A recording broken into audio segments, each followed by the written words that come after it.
Hello everyone, नमस्कार सभी को। This is Mahesh Soni, director Mahindra law institute. देखिए, आप सबको पता होगा कि एडीए हरियाणा का जो नोटिफिकेशन है वो आउट हो चुका है, जिसके रिगार्डिंग मैंने एक पहले भी वीडियो आपको प्रोवाइड करवा दी थी। अब जब से नोटिफिकेशन आया तब से कुछ सवाल हैं बच्चों के। अब मैं उनको क्या कर रहा कलेक्ट कर रहा था कि कुछ क्वेश्चंस और आते रहे, उनको कलेक्ट करके और आपको एक step by step video provide करवाऊंगा। अब देखिए, उन चीज़ों के रिगार्डिंग कुछ आपकी क्वेरीज हैं, जैसे कि एलिजिबिलिटी, अपने एग्जाम के पैटर्न को लेके क्या कोई नेगेटिव मार्किंग है, या फिर यहाँ पर आप कंटेंट देख रहे होंगे कि एलिजिबिलिटी कौन कौन ऐसा पर्सन है जो अप्लाई कर सकता है, सिलेबस क्या रहने वाला है, एग्जाम का पैटर्न क्या रहेगा, मतलब सिलेबस के अंदर कैसे कैसे क्वेश्चन आपके किस तरीके के आ सकते हैं। प्रीवियस ईयर क्वेश्चन पेपर के अंदर जो आपका 2017 में और 18 में हुआ था, उसके अंदर पर सब्जेक्ट किस सब्जेक्ट में से कितने क्वेश्चन आपके पूछे गए थे, पर सब्जेक्ट कितने क्वेश्चन थे, तो वो सब कुछ, और कट ऑफ आपकी जनरली कितनी रहती है। तो ये सारी चीज़ें आज की वीडियो के अंदर डिटेल में हम लोग डिस्कस करने वाले हैं। अब देखिए, वीडियो को स्टार्ट करने से पहले आप चैनल को सब्सक्राइब कर लीजिए और वीडियो को शेयर करना बिल्कुल भी नहीं भूलना है, क्योंकि ये इंपॉर्टेंट एक लेक्चर सीरीज मैं आपके लिए स्टार्ट कर रहा हूँ। एक वीडियो पहले एडीए के सिर्फ नोटिफिकेशन के रिगार्डिंग था, आज हम लोग नोटिफिकेशन को भी डिटेल में डिस्कस करेंगे। और अगली वीडियो जो होगी उसके अंदर मैं आपको बताऊंगा कि एलिजिबिलिटी के बाद आपने जब ये सारी चीज़ें आपने कवर कर ली हैं, फॉर्म भर दिया, तो आपका सिलेक्शन का जो क्राइटेरिया वो क्या रहने वाला है। अब क्राइटेरिया के अंदर कुछ चीज़ें स्पेशल डाली हो, जैसे एकेडमिक रिकॉर्ड के आपके नंबर जुड़ते हैं, एग्जाम के अंदर जो आपका 100 मार्क्स का एग्जाम है उसमें से क्या होगा 50% टोटल मार्क्स आपके कवर किए जाएंगे। तो ये सारी चीज़ें आपकी क्या होंगी, अलग अलग वीडियो के अंदर मैं आपको कवर करवा दूंगा। तो आज की वीडियो के अंदर सिर्फ ये आपके 4-5 पॉइंट है जिनको हम लोग डिटेल में डिस्कशन करेंगे। अब डिस्कस करने से पहले क्या करना है कि आपके पास अगर मोबाइल के अंदर ड्यूअल स्क्रीन का ऑप्शन है तो आप क्या करेंगे, यूट्यूब की जो वीडियो चल रही है तो चलने दीजिए, और दूसरे स्क्रीन के ऊपर, मतलब कि जो ड्यूअल स्क्रीन होगा, सेकंड स्क्रीन जो आपकी नीचे आएगी, उसके अंदर क्या करना है कि जो नोटिफिकेशन है उसको ओपन कर लेना है, क्योंकि नोटिफिकेशन को भी हम लोग डिटेल में पढ़ेंगे कि कौन सा पॉइंट कहाँ पे दे रखा है और क्या चीज़ें हैं, क्योंकि डेट के रिगार्डिंग भी कुछ आपकी कन्फ्यूजन है। लाइक कि कुछ बच्चों की ये क्वेरी भी है कि जो एलिजिबिलिटी है वो किस डेट को होनी चाहिए, on the initial date of the जो आपकी एप्लीकेशन फॉर्म है उसके रिगार्डिंग, या फिर आपकी जो दिन है, लास्ट क्लोजिंग डेट है, उस दिन आपके पास कंप्लीट आपके जो डॉक्यूमेंट वो होने चाहिए। तो इनके रिगार्डिंग भी हम लोग आज डिस्कस करेंगे। अब इसके अंदर साथ में क्या चीज़ होगी कि एलिजिबिलिटी के अंदर हम लोग रिजर्वेशन को भी देखेंगे, जो आपकी एससी बीसी एबीसी, जो आपकी बीसीए और बीसीबी के बच्चे हैं उनको जो उनका सर्टिफिकेट बनवाना है वो कौन सी डेट का होना चाहिए, क्या पुराने वाला काम करेगा या फिर नया होगा, तो ये सब कुछ आज के हम लोग वीडियो के अंदर डिस्कस करेंगे। अब सबसे पहले बात आ जाती है कि टोटल नंबर ऑफ वैकेंसी आप सबको पता है 112 वैकेंसी है। इनके अंदर आपके 54, 51 आपके 21 एससी कैटेगरी के लिए, 54 आपकी जनरल कैटेगरी की है, 17 बीसीए का है, 10 वैकेंसीज आपकी बीसीबी के लिए, ईडब्ल्यूएस कैटेगरी के लिए 10 है। उसके बाद आपकी जो ग्रैंड टोटल है 112 बनती है। अब ईएसएम है जो एक सर्विसमैन के, उनकी पोस्टिंग दी गई है। जनरल वाली 54 में से 3, एससी वाली टोटल 7 आपकी जो 21 है उनमें से 1, पीसीए की 17 में से ईएसएम की 1, और बीसीबी के अंदर भी 10 में से आपकी 1 ईएसएम की रहने वाली है।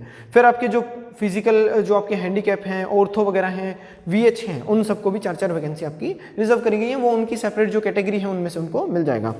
बात आती है कि ओपनिंग डेट 1 मार्च आपकी पता है सबको कि फॉर्म भरने की फर्स्ट डेट जो आपकी 1 मार्च रहेगी, और उसके बाद लास्ट डेट जो है वो आपकी 28 मार्च होगी। अब बात आती है इसके अंदर अपना पॉइंट नंबर 4 है। देखिए, अगर नोटिफिकेशन के अंदर आपके पास है तो उसके अंदर पॉइंट नंबर 4 दे रखा है कि अगर सारी चीज़ें आपने देख ली है, वीडियो देख ली, कुछ और चीज़ें समझ नहीं आ रही, फॉर्म भर रहे हो, उस टाइम पे कुछ आपको क्वेरी हो रही है, तो आप क्या कर सकते हो, उनके एक हेल्प डेस्क के रिगार्डिंग आपकी कुछ एक ईमेल आईडी दी गई है, और दूसरा आपको क्या है कि फ्री कॉल नंबर भी आपके दिए गए हैं, टोल फ्री नंबर आपका रहने वाला है, जिसके अंदर आपके 93-106, उसके बाद 99-11-990 और 85-897-50947 और 70-489-36810, ये 3 आपके टोटल नंबर दिए गए। तो वहाँ से भी आप कॉल करके एक बार पूछ सकते हो। बात आती है अपने क्वालिफिकेशन के रिगार्डिंग कि क्या क्या क्वालिफिकेशन उनकी होनी चाहिए। एलिजिबिलिटी की हम लोग जैसे यहाँ पे देख रहे हैं। अब एलिजिबिलिटी जब बात आती है एडीए की, मतलब असिस्टेंट डिस्ट्रिक्ट अटॉर्नी, तो एडवोकेसी है, इसका मतलब सीधी सी बात है कि आपको लॉ की जो डिग्री है वो तो कंप्लीट होनी चाहिए। क्या इतना सफिशिएंट है कि आपके पास सिर्फ डिग्री है तो आप एलएलबी के बाद खाली अपना फॉर्म भर सकते हो? क्या कोई एक्सपीरियंस रिक्वायर्ड रखा गया है, या फिर आपका एज एन एडवोकेट आपका एनरोलमेंट होना चाहिए, या फिर आपकी ऑल इंडिया बार का जो एग्जाम होता है वो क्लियर होना चाहिए, या फिर उसके बिना भी काम चल सकता है? तो ये सारी चीज़ें आपकी इसके अंदर देखेंगे। तो फर्स्ट में लिखा degree of the bachelor of law, मतलब कि आपके पास डिग्री ऑफ लॉ होनी चाहिए, पहली चीज़। सेकेंड आपकी बात करती है कि एनरोलमेंट आपका होना चाहिए, should be enrolled as an advocate with the bar council. अब बार काउंसिल के अंदर आपका एनरोलमेंट होना चाहिए, बेशक आपका अभी तक एआईबी क्लियर हो रखा हो, बेशक आपके एआईबी अभी तक क्लियर नहीं हो रखा हो, इस बात से कोई आपको लेना देना नहीं है। बेशक आपने ए भी क्लियर कर रखा है कि नहीं कर रखा है, इस बात से कोई लेना देना नहीं होता। आपको सिर्फ और सिर्फ क्या है, एनरोलमेंट नंबर आपको भरना होता है। अब एनरोलमेंट क्या सिर्फ हरियाणा का चलेगा, मतलब सवाल ये भी आता है कि क्या आउट ऑफ हरियाणा के जो बच्चे हैं जिनका एनरोलमेंट आउट ऑफ हरियाणा है, क्या वो हरियाणा एडीए का जो फॉर्म है वो अप्लाई कर सकते हैं? तो इसका सवाल भी आपका यस के अंदर ही आएगा कि enrolment with the state bar लिखा हुआ है, स्टेट बार काउंसिल के अंदर होना चाहिए, वेदर ऑफ द हरियाणा और दिल्ली, बिहार, यूपी, कहीं का भी आपका एनरोलमेंट हो, किसी भी स्टेट का, लेकिन किसी भी स्टेट बार काउंसिल के अंदर आपका एनरोलमेंट जो होना चाहिए। एनरोलमेंट नंबर वो मांगते हैं। उसके बाद बात आती है एक्सपीरियंस की। क्या एज एन एडवोकेट 2 साल का एक्सपीरियंस रिक्वायर्ड है, 3 साल का रिक्वायर्ड है, क्या कुछ है? कुछ बच्चों ने ये भी चीज़ें पूछी हैं। तो इस एडीए के अंदर आपका किसी तरीके का कोई भी जो एक्सपीरियंस है वो यहाँ पे नहीं मांगा गया, किसी तरीके के एक्सपीरियंस की रिक्वायरमेंट आपकी नहीं रखी गई है। बात आती है एज की कि एज का क्राइटेरिया क्या रहने वाला है, कितनी एज आपकी होनी चाहिए। तो एज आपकी आ जाती है 21 आपकी मिनिमम एज होनी चाहिए, और आपकी मैक्सिमम जो जनरल कैटेगरी में है उनको 42 तक की एज है जो होनी चाहिए। अब इसके अंदर कुछ और क्राइटेरिया दिए गए, जैसे रिलैक्सेशन की रिगार्डिंग आपकी बात करी गई है। अब ये जो सारी चीज़ें हैं ये आपकी क्या है, जो लास्ट डेट है फॉर्म भरने की, मतलब कि 28 मार्च, उस दिन ये सारी चीज़ें होनी चाहिए। अब बहुत सारी और चीज़ें आएंगी, जैसे अपने पेपर पब्लिकेशन की रिगार्डिंग आपको बताऊंगा मैं दूसरी एक और वीडियो के अंदर, क्राइटेरिया का जो है कि कैसे आपका फाइनल सिलेक्शन होगा, तो उसके अंदर बताऊंगा कि जो आपके पेपर पब्लिकेशन है वो कब करवाने हैं, वो आपके जिस दिन एनरोल अपने मतलब कि जिस दिन वैकेंसी आई है एडीए की उससे पहले तक होने चाहिए। बाकी की जैसे एनरोलमेंट की डेट है और कुछ डेट्स वगैरह बता रखी हैं, जो आपके एसेंशियल अदर क्वालिफिकेशन है वो आपकी लास्ट डेट तक आपके हाथ में होनी चाहिए before the applying of the form. तो फॉर्म जिस दिन अप्लाई करोगे उस डेट से पहले आपके पास सारी चीज़ें होनी चाहिए। अब बात आती है कि इनके अंदर एज के अंदर रिलैक्सेशन, जैसे शेड्यूल कास्ट है हरियाणा का तो 5 ईयर का रिलैक्सेशन है, BCA कैटेगरी है, BCB कैटेगरी है, उन सबको भी 5 साल का आपका रिलैक्सेशन दिया गया है। वो पर्सन जो कि पर्सन विद डिसेबिलिटी है, और right of the person with disability act 2016 के अंदर कुछ उनको राइट दिए गए हैं और उनके अंदर वो फॉल कर रहे हैं, तो उनको 10 ईयर तक का रिलैक्सेशन है जो प्रोवाइड करवाया गया है। लेकिन अब 42 + 10 करोगे तो 52 हो गए। अब उनको क्या है, सब्जेक्ट टू 52 है, मतलब मैक्सिमम एज उनको क्या है 52 तक ही अप्लाई कर सकते हैं, चाहे उनको 10 साल का एक्सपीरियंस मिले, मतलब कि 10 साल का उनको बेशक रिलैक्सेशन मिलता हो या फिर उनको 5 साल का मिलता हो, 52 तक वो जा सकते हैं। फिर आपके मिलिट्री से रिलेटेड है, विडो या फिर आपकी डाइवोर्स वीमेन है उनको 5 साल का है, जुडिशियली जो भी सेपरेटेड वीमेन है उनको 5 साल का रिलैक्सेशन है, अनमैरिड कोई भी वुमेन हो जो कि उनको भी 5 साल का जो रिलैक्सेशन है वो दिया गया है। फिर आपके एक्स सर्विसमैन हैं उनको भी 5 ईयर का अलग अलग दिए गए हैं, तो वो एक बार आप जाके चेक कर लेना। बात आती है एलिजिबिलिटी के अंदर, और क्या एलिजिबिलिटी हो सकती है, तो इंडियन पर्सन होना चाहिए, भूटान का हो सकता है, नेपाल का हो सकता है, तो ये सारे पर्सन आपके क्या हैं इस एडी की पोस्ट के लिए अप्लाई कर सकते हैं। फिर बात आती है क्या हिंदी होनी जरूरी है या संस्कृत की बात आएगी, तो हिंदी और संस्कृत में से भी कोई भी हो, मैट्रिकुलेशन मतलब बोले तो 10th के अंदर आपके पास संस्कृत या फिर हिंदी का होना जरूरी है। तो ये सारी चीज़ें आपकी एलिजिबिलिटी के आपके एक पर्सपेक्टिव के अंदर आ जाती हैं कि क्या क्या पर्सन, कौन कौन सा ऐसा पर्सन होगा जो कि अप्लाई कर सकता है।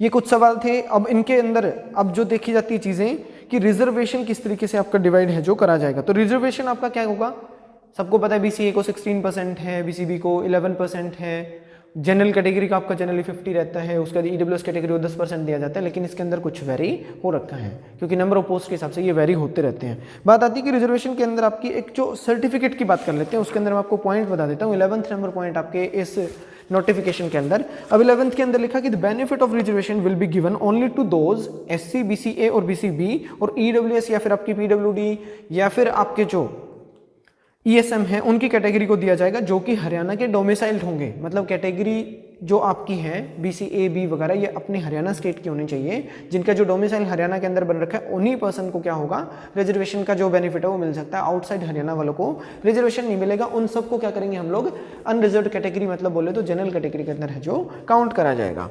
फिर बताते हैं कि BCA और BCB के पास जो आपकी सर्टिफिकेट होता है वो क्या OBC वाला चला सकते हैं या फिर जिन्होंने पुराना बना रखा है क्या वो चल जाएगा। तो इनके रिगार्डिंग आपके सेकंड पॉइंट में दिया गया है फॉर BCA एंड B आपकी category candidates, the candidate belonging to the BCA and B above categories are directed to obtain the fresh and latest BCA and B certificate as per The Haryana government notification number 491 SW bracket 1 221 dated 17th of November 2021। मतलब बोले तो आपकी हरियाणा की government ने gazette के अंदर एक latest आपका 17/11/2021 को एक नोटिफिकेशन निकाला था, जिसके अंदर बताया कि जिनके भी पुराने आपके जो BCA और B के सर्टिफिकेट बन रखे हैं वो आपके अब काम के नहीं हैं, आपको नए बनवाने पड़ेंगे। अब ये कब बनवाने पड़ेंगे, तो जो बनी हुई डेट है वो आपकी लिखिए, this certificate should be issued in the year of 2022 and 23। 2022 और 23 में से कभी भी हो सकता है आपके पास जो लेटेस्ट आपको BCA का और BCB का जो रिजर्वेशन के लिए आपको फायदा उठाना है, तो आपको उसका सर्टिफिकेट है 2022 और 23 में अभी नया बनवाना पड़ेगा। फिर बात आती है कि अगर कोई वुमेन है और जिसकी शादी जो है वो आपकी अदर कास्ट के अंदर हो जाती हो, मतलब कि अगर वो SC BCA BCB के अंदर है और उसने क्या कर लिया कि जनरल कैटेगरी से किसी से शादी कर ली है, तो अब उसका जो रिजर्वेशन है वो क्या उसको जनरल के हिसाब से काउंट करेंगे, उसको रिजर्वेशन नहीं मिलेगा, या फिर वो आपके पेरेंटल साइड से मतलब कि फादर के साइड का जो इशू हो रखा है उस तरीके से काम चला सकते हो। तो क्या होगा इसके अंदर, the women candidate seeking reservation under SC BCA and BCB category are required to submit the caste certificate issued by the competent authority. जो भी आपका कास्ट का सर्टिफिकेट है वो आपको सबमिट करना है फ्रॉम दी पेरेंटल साइड, मतलब कि फादर के साइड का। It should be noted that the certificate from the in laws या फिर husband side will not be entertain, मतलब कि आपको क्या करना पड़ेगा, फादर की साइड का जो बनवा के आपने, क्योंकि पुराना एड्रेस वही हो सकता है उस टाइम पे, उस एड्रेस के हिसाब से, उसके बाद आपका फादर के साइड से बना हुआ जो एक तरीके से सर्टिफिकेट होगा कास्ट का, वो आपके लिए यहाँ पे नेसेसरी होगा। तो हस्बैंड के साइड वाले उसको बनवाने की जरूरत नहीं, वो आपका काम नहीं देगा। ये कुछ आपके इंपॉर्टेंट जो चीज़ें थी, इश्यूज थे, वो मैंने आपको बताया कि रिजर्वेशन के अंदर किस किस तरीके से होगा, कौन कौन पर्सन आपका अप्लाई कर सकता है। यहाँ पे एलिजिबिलिटी की बात खत्म हो जाती है आपकी। एलिजिबिलिटी के अंदर आपका यही है कि आपको डिग्री होनी चाहिए AIB, और विदाउट AIB आपका एनरोलमेंट होना चाहिए, एक्सपीरियंस रिक्वायर्ड नहीं है। हिंदी और संस्कृत में से कोई भी आपके हो सकते हैं, 10th के अंदर होना चाहिए। एज आपका 52 तक हो सकता है अगर रिजर्वेशन आपकी मिलती है, या फिर एक तरीके से आपको जब रिलैक्सेशन मिलती है तो, अदरवाइज आपकी जनरल 21 से लेकर आपके 42 तक की एज रहेगी। लास्ट डेट तक आपकी सारी क्वालिफिकेशन आपकी कंप्लीट होनी चाहिए। ये एलिजिबिलिटी के रिगार्डिंग था। अब बात आती है कि सिलेबस के अंदर क्या क्या सब्जेक्ट हैं, कौन कौन से वो सब्जेक्ट होंगे जो मेजर सब्जेक्ट हैं, कौन से आपके माइनर सब्जेक्ट हैं, और पर सब्जेक्ट आपके कितने क्वेश्चन है जो पेपर में आ रखे हैं पिछले साल, और इस बार हम फिर क्या एक्सपेक्ट करके चलेंगे। तो बात आती है अपने IPC की। IPC सब्जेक्ट के अंदर आपका सबसे मेजर सब्जेक्ट और सबसे इंपॉर्टेंट है वो भी आपका रहेगा, फिर CRPC है, इंडियन एविडेंस एक्ट है, उसके बाद आपका CPC है, इंडियन कॉन्ट्रैक्ट एक्ट है, हिंदू लॉ आपका, मुस्लिम लॉ प्लस आपके कस्टमरी लॉ हैं, कुछ पार्टनरशिप एक्ट है, सेल ऑफ गुड्स एक्ट है, ये आपके 2 माइनर एक्ट हैं। उसके बाद आपके इंग्लिश और GK। ये आपका छोटा सा सिलेबस एक तरीके से बोल सकते हैं, क्योंकि नंबर ऑफ सब्जेक्ट आपके कम है, लेकिन जो वास्ट होना है एक तरीके से, क्योंकि ये सबसे मेजर सब्जेक्ट है तो ये वास्ट एक तरीके से रहेगा आपका, लेकिन बहुत ही सिंपल स्ट्रेट फॉरवर्ड पेपर आता है। पैटर्न मैं आपको बता चुका हूँ, पैटर्न के अंदर आपके यही रहते हैं कि 2017 के अंदर जब पेपर हुआ था उस टाइम पे कितने क्वेश्चन कौन से सब्जेक्ट में से पूछे गए थे, तो वो यहाँ पे मैं आपको बता रहा हूँ अभी। तो 2017 के अंदर आपका क्या है कि IPC के अंदर 13 क्वेश्चन पूछे गए थे, CRPC के अंदर टोटल 15 क्वेश्चन पूछे गए थे, उसके बाद आपका एविडेंस एक्ट के अंदर से 16 क्वेश्चन पूछे गए थे, उसके बाद CPC में 12 थे, कॉन्ट्रैक्ट के अंदर 9 क्वेश्चन थे, हिंदू लॉ के अंदर आपके 9 क्वेश्चन आए थे, मुस्लिम लॉ के अंदर 8 क्वेश्चन थे, पार्टनरशिप के अंदर 5 आपका, सेल ऑफ गुड्स के अंदर आपके 3, GK के अंदर ओनली 4 क्वेश्चंस, और आपके इंग्लिश के अंदर आपके 6 क्वेश्चन थे। ये आपका 2017 का क्राइटेरिया है कि जब फर्स्ट टाइम पे पेपर हुआ था उस टाइम पे ये आपके सारे सवाल पूछे गए थे। फिर आपके 2018 के अंदर IPC से 10 क्वेश्चन आए, 3 कम हो गए हैं। CRPC के अंदर देखिए 17 के अंदर 15 क्वेश्चन थे, लेकिन 2018 के अंदर इनको 23 क्वेश्चन टोटल पूछे गए थे। फिर आपके एविडेंस एक्ट से रिलेटेड कहाँ 16 थे 17 में, 2018 के अंदर आपके 9 क्वेश्चन आए हैं। फिर आपके CPC के अंदर 10 क्वेश्चन है, कॉन्ट्रैक्ट के अंदर 12 थे, हिंदू के अंदर आपके ओनली 4 क्वेश्चन पूछे गए थे, मुस्लिम के अंदर फिर अगेन आपका सिर्फ 5, पार्टनरशिप एक्ट के अंदर only 6 question, sale of goods के अंदर आपके सिर्फ 2 क्वेश्चन, GK के 12 क्वेश्चन डाले हैं, और इंग्लिश के इन्होंने 7 क्वेश्चन कर दिए थे। मतलब कि जहां पे फर्स्ट पेपर के अंदर ये चीजें आपकी सिर्फ 10 नंबर की आई थी, इंग्लिश और GK, मतलब 90 नंबर का लो था। जब सेकंड टाइम पेपर लिया गया तो 2018 के अंदर, तो वहां पे आपके क्या हुआ, 19 नंबर का आपका इंग्लिश और GK का पोर्शन आया, और टोटल आपके 81 जो क्वेश्चन है वो आपके लो के पोर्शन से डाले गए थे। इसका मतलब क्या हो रहा है कि जो मेजर ऑफ द पोर्शंस हैं उन्हीं से आपके पेपर में क्वेश्चन पूछे जा रहे हैं। कस्टमरी लॉ का अब तक कोई क्वेश्चन मेरे को देखने में नहीं मिला दोनों पेपर के अंदर, तो होपफुली अगर आएगा तो भी 1 या 2 क्वेश्चन मैक्सिमम आपको मिल सकते हैं। सिंगल्स की एक बुक आती है छोटी सी, उसको एक बार थोड़ा सा ऊपर ऊपर से पढ़ लेना, आपको काम चल जाएगा। बाकी आपके ये सारे उसमें पढ़ेंगे। अब बात आती है कि क्या पेपर के अंदर डीपली बहुत कुछ पूछता है या फिर बहुत सारे बल्क में केस लॉज पूछेगा, अमेंडमेंट पूछेगा, डेट पूछेगा, क्या चीज़ें पूछता है। अब पैटर्न की बात करें, देखिए सिलेबस बिल्कुल सिंपल सा है, तो सिंपल स्ट्रेट फॉरवर्ड क्वेश्चन आते हैं। अब यहाँ पे मैंने लिखा है कि जो कट ऑफ है वो जनरल की 90 प्लस रहेगी। अब जहाँ पे 91 या 92 तक जाए अगर कोई कट ऑफ, तो आपको अंदाजा लग गया होगा कि पेपर कितना इजी लेवल का होता है। मतलब स्ट्रेट फॉरवर्ड आपके बेस टोटली आपका क्वेश्चन पेपर रहता है हमेशा, कि जो बेरेक के अंदर लिखा डायरेक्टली अच्छे से अगर बेरेक पढ़ के जाओगे तो 80 जो आपके क्वेश्चन आने उनमें से 75 तक क्वेश्चन आप आराम से कर सकते हो। जीके के लिए आपकी स्पीडी की बुक रेफर कर सकते हो या फिर अपना लूसेंट को पढ़ सकते हो। इंग्लिश के रिगार्डिंग आप जनरली यूट्यूब पे वीडियो देख सकते हो या फिर अपनी जो जनरल इंग्लिश पढ़ी होती है या फिर आपके वोकैब, तो ये सारी चीज़ें आपकी पूछता है। इससे फालतू चीज़ें आपकी नहीं पूछता है पेपर के अंदर। बहुत बेसिक पेपर होता है, मतलब कहने का मतलब ये है, उससे ऊपर कुछ भी चीज़ें नहीं आती हैं। तो बहुत इजी सा पेपर रहता है, सिंपल सा पैटर्न था। एलिजिबिलिटी मैंने आपको इस वीडियो के अंदर बताई। नेक्स्ट वीडियो के अंदर मैं जल्दी लेके आऊँगा आपके लिए, उसके अंदर हम लोग डिस्कस करेंगे कि एडीए के सिलेक्शन का प्रोसेस क्या है, क्या वो क्राइटेरिया जिसके तहत एडीए के अंदर सिलेक्शन होगा। तो उस वीडियो को अगर आपने नोटिफिकेशन पाना है उसका, तो उसके लिए आपको चैनल को सब्सक्राइब करना पड़ेगा और इसका जो बेल आइकन का उसको भी प्रेस करना पड़ेगा। नोटिफिकेशन आपने शायद इसकी पीडीएफ आपने डाउनलोड कर ली होगी, नहीं करी है तो देखिए पिछली वीडियो जो मैंने डाली है, अब जो ये वाली जो वीडियो मैं जिस प्ले लिस्ट के अंदर डाल रहा हूँ इसी के अंदर उससे पहले आपको एक वीडियो मिल जाएगी नोटिफिकेशन की, उसके डिस्क्रिप्शन बॉक्स के अंदर जाइए और वहाँ से आपको सिलेबस में मिल जाएगा और इसका जो नोटिफिकेशन है वो भी मिल जाएगा। तो thank you so much for watching this video, keep watching.